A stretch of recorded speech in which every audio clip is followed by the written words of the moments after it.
સત્સાધન સમજવા માટે હું આપને કહીશ કે આજે પ્રાપ્ત સંજોગોમાં હવે આ સત્સાધનો અને સત્સાધનોનું દાદા ભગવાને જે રીતે સમજ આપી છે ને એમના જીવનમાંથી એમના અનુભવથી નીકળેલી છે આખી ને એમના થકી પ્રાપ્ત છે એ આપણને સત્પુરુષ છે ને આપણને પ્રાપ્ત થઈ તો આપણામાં જેટલી ખીલી હોય એને જ ખીલવા દેવીને એ સત્સંગ કર્યા હતા, એ બીજો નથી. બાકી એમાં બધું જ્ઞાન ભર્યું પડીશ નથી, આપણે નથી સમજી શકતા.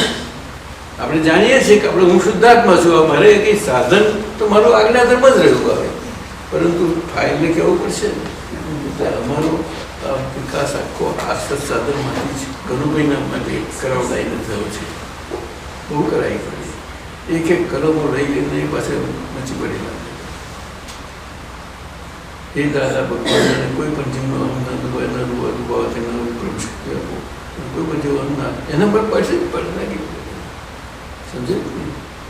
હવે આપણે હું તો આપ સૌને કહીશ, ફાઇલ સ્વરૂપે પોતે કર્મો એવી રીતે ભાવો કે એ મારા પ્રાજ્ઞા પુરુષ દાદા ભગવાન એવું શબ્દ મૂકો.